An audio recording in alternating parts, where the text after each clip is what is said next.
रामकृष्ण हरी। एथ कळा विदपन कळा पुण्याशी प्रतापू वागळा, मनोनी जन्मे जयाचे अवलिळा दोष हरली।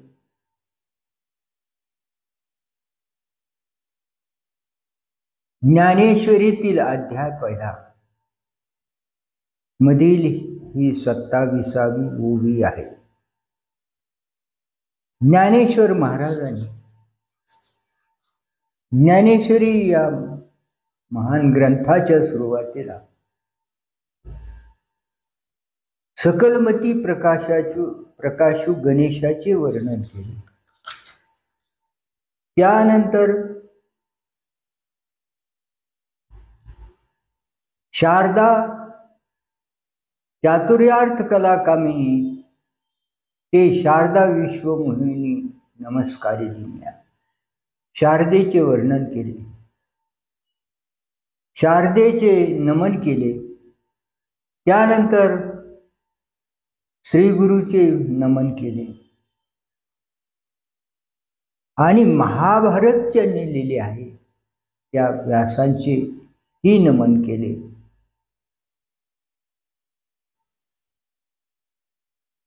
ना तरी सर्व सुखाची यादी, जे प्रमेय महानिधी, नाना नवरस सुधाब्दी परिपूर्ण ही, की परमधाम प्रकट सर्व विद्यांचे मूळपीठ, शास्त्र जाता वशिष्ठ आशेषांचे, शास्त्र जाता वशिष्ठ आशेषांचे,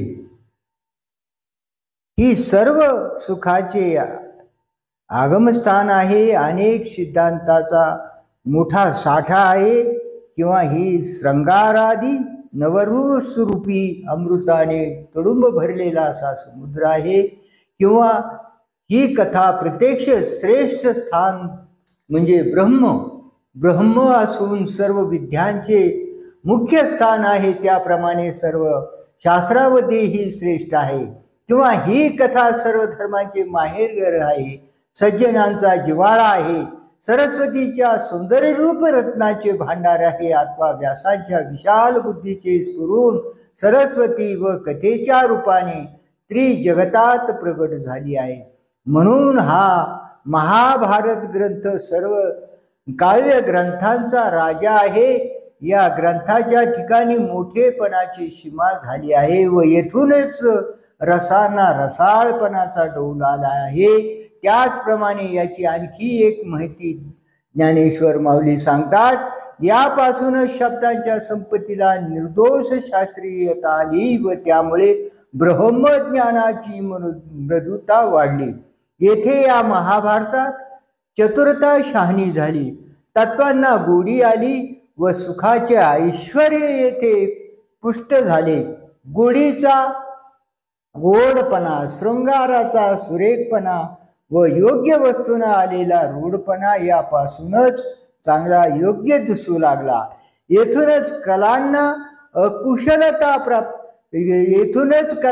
कुशलता प्राप्त झाली, पुण्याला विशेष तेज चढले व म्हणूनच महाभारताच्या पठणाने जन्मेजयाचे दोष सहज नाहीसे झाले। येथ कळा विदपन कळा पुण्याशु प्रतापू आगळा, मनोनी जन्मेजयाचे अवलिळा दोष हरले। म्हणून जन्मेजयाचे महाभारताच्या पठनाने जन्मेजयाचे दोष हरले असे ज्ञानेश्वर महाराजांनी या ओवीमध्ये लिहिलेले आहे। आता हे जन्मेजय कोण? पांडूचा पुत्र अर्जुन, अर्जुनाचा पुत्र अभिमन्यू। अभिमन्यू युद्धात मारला त्यावेळेस त्याची पत्नी उत्तरा हिच्या गर्भात हा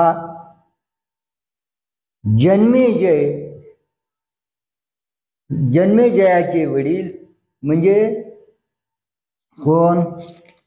जन्मेजयाचे वडील हा परीक्षित राजा त्यावेळेस आईच्या उदरात होते, पण ज्यावेळेस सर्व युद्धात हरले गेले आणि केवळ अश्वत्थामा दुर्योधन आदी हे जे काही 2-4 हे उरले, त्यावेळेस त्यांनी अश्वत्थाम्याने ब्रह्मास्त्राची स्थापना करून ब्रह्मास्त्र सोडले आणि पांडवाचा नाश करण्याकरता त्याच्यावर त्याला सोडले. ब्रह्मास्त्र सोडल्यानंतर अर्जुनाने याचे रक्षण केले पांडवाचे. पण उत्तरा ही अभिमन्यूची पत्नी, ती गरोदर होती.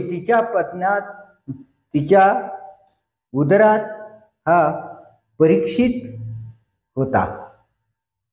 श्रीकृष्णाला जेव्हा हे कळलं, उत्तरेने ज्यावेळेस त्या ब्रह्मास्त्राचा दाह तिला होऊ लागला, त्यावेळेस तिने श्रीकृष्णाचा धावा केला आणि श्रीकृष्णाने त्याचे रक्षण केले ब्रह्मास्त्रापासून.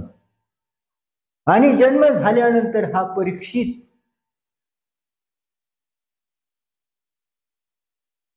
प्रत्येक माणसाच्या चेहऱ्याकडे बघून निरीक्षण करू लागला की माझा रक्षण करता कोण, माझा रक्षक. प्रत्येक माणसाकडे पाहिजे. भगवान श्रीकृष्ण आले, ते सगळ्याकडे पाहिले. भगवान श्रीकृष्ण आले, त्यांच्याकडे पाहिले. असा तो निहाळत होता. म्हणून त्याला परीक्षित असे नाव दिले. त्यांनी परीक्षा करून भगवान श्रीकृष्णाला ओळखले आणि यानेच आपला संरक्षण केले असे त्यांनी जाणले. ह्या जन्मेजयाचा,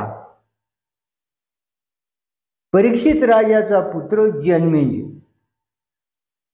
त्यांनी काय दोष केले होते, त्याचे कोणते दोष हरले हे माऊली सांगतात. त्याविषयीची कथा आपण थोडक्यात पाहूया. महाभारतात आलेली त्याची संपूर्ण कथा पाहिलं तर फार मोठा विस्तार होईल.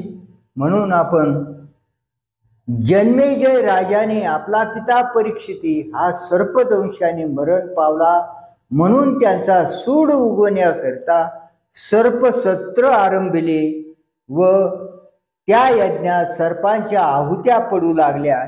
येथपासून आपण हे करू. मागला सगळा भाग आपण सोडून देऊ. ऋषीच्या आश्रमात गेले, त्यांना पाणी प्यायला मिळालं नाही. ऋषींनी त्यांची आज्ञा केली, म्हणून परीक्षित राजाने एक मेलेला सर्प गळ्यात टाकला वगैरे.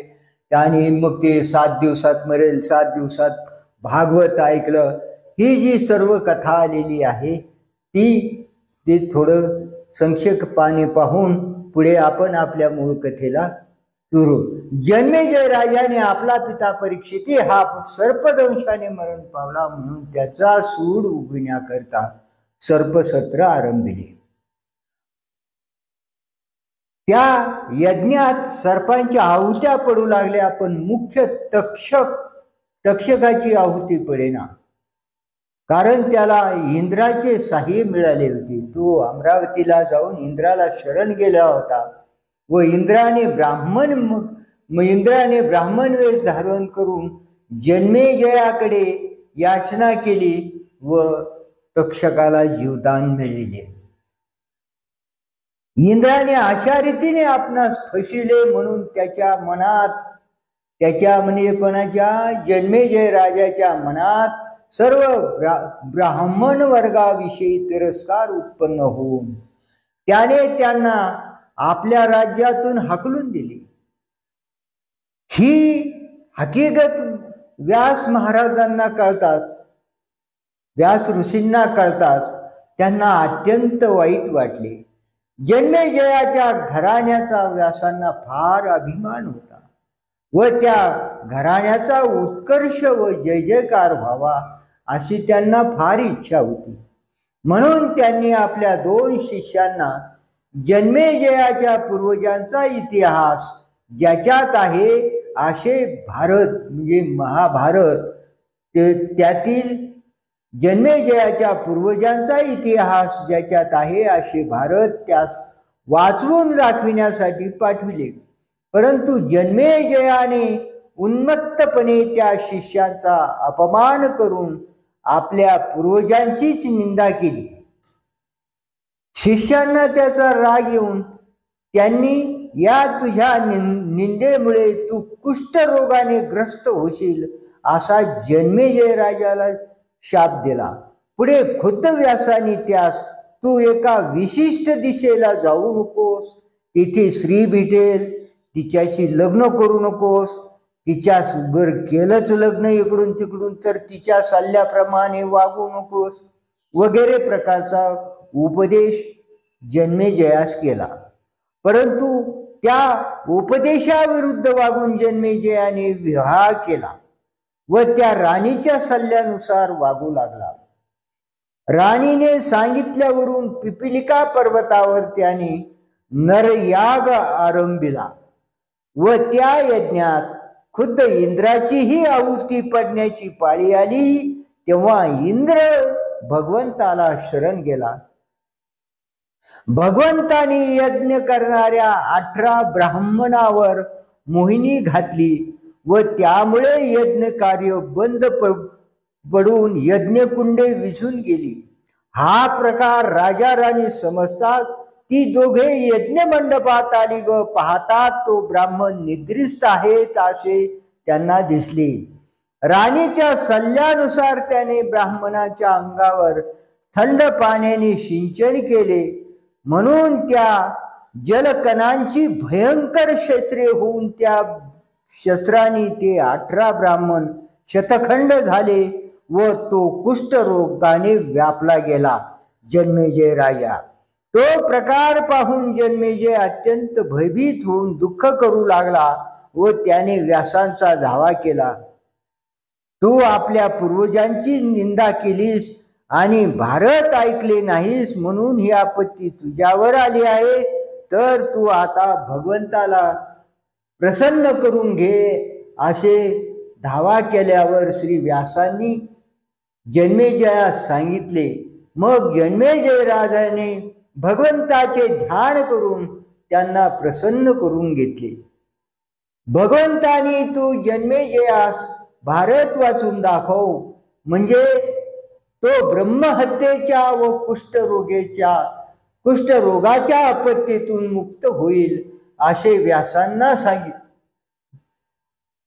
व्यासांनी ती 18 प्रेते मंडपात आणून 18 हात कृष्ण वर्णाचे वस्त्र मध्ये धरून पलीकडे जन्मेजयाला बसविले व वैशंपायन ऋषीकडून त्यास भारत ऐकविले. प्रत्येक भारताचे एकूण 18 पर्व आहेत. प्रत्येक पर्वाबरोबर एक एक ब्राह्मण जिवंत होऊन एक एक हात वस्त्र कृष्ण वस्त्र पांढरे होत गेले. अशा रीतीने संपूर्ण 18 पर्वत भारत ऐकल्यावर ते 18ही ब्राह्मण जिवंत झाले.